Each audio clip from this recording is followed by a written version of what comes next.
Good morning, Kasturians, and welcome to the video of chapter Changes in the Arts. In this video, we will see what were the changes brought in the field of art, especially in the field of painting by the Britishers with the British rule coming to India. What sort of changes were seen in the different art forms? So let's start. See, after the British, when they came to India, after their coming, what happened? The art, it got influenced by the events, and when we see these changes, the new styles that were brought by the European painters who started visiting India during the British rule, these new styles and techniques of painting were called the imperial traditions, and it was basically the oil painting that was popularized by the imperial tradition. What were the changes introduced by the British painters? One such change was the realistic landscape painting, that is, landscapes were drawn or produced by the painters. As we know, landscape represents the natural scenery of any area. So it can be the natural resources like the sun, the rivers, the mountains. They were drawn by the artists, they were painted by the painters. Or it can be the crowded streets and monuments which were painted, and such paintings were produced by the painters. In such paintings, the technique of perspective means that those objects which are nearer to the eye, they were shown as bigger, they appeared bigger, and those objects which were far away, they appeared to be smaller in the paintings. So by looking at the paintings, one can easily classify and identify that yes, we are close to this thing, and this miniature picture of the object is like this object is very far from the reach of this place. Thomas Daniel and William Daniel were two main famous painters of this tradition. Apart from this tradition, the portrait painting was patronized by the elite people. In the elite people, the British officers, the rich and powerful people, whether they are British and or whether they are of Indian origin, they hired the painters to draw their life-size portraits. Even the Nawabs, they hired the European artists and they got their portraits painted by such European artists. The third tradition was of the historical paintings.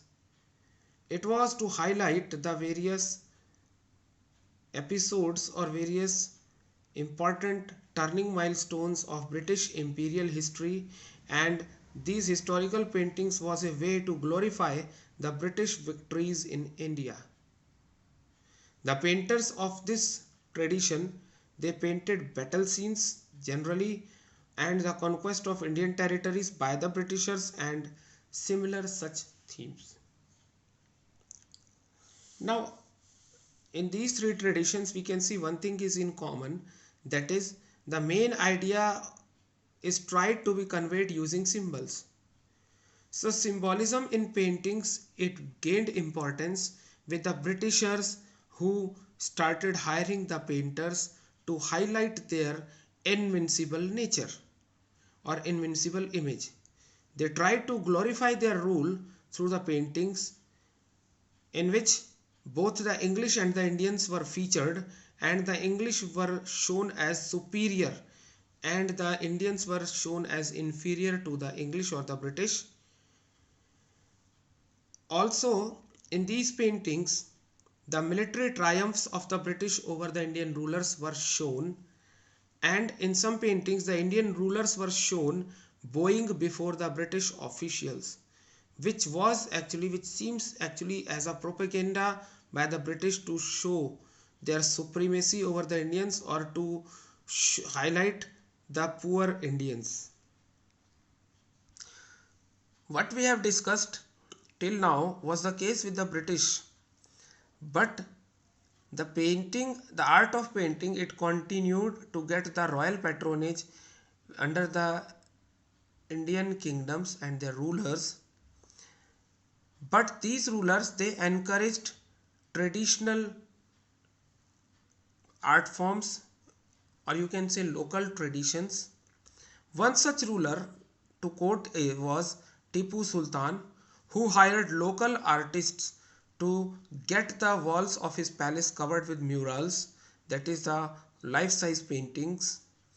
And in such murals, the scenes of Tipu and Hyder Ali's victories over the British were painted by the artist. So this was the trend which was set by the rulers to glorify Indian victories. When we see the court painters, it was the growing impact of the Britishers that most of the painters, they lost their livelihood and they migrated to smaller regional centers or became associated with the British. But when these painters, they got associated with the Britishers, the British officials, they asked them to paint diverse secular themes like the monuments, the festivity scenes, the plants and animals, which were to be displayed in the houses of the British officials. And when these officials, they went back to England, they carried away these paintings as a memoir of their stay in India. That's all we have in this video. In the next videos, we will discuss about the popular arts and the national symbols and how they became the national art. So that's all from my side. Thank you and have a good day.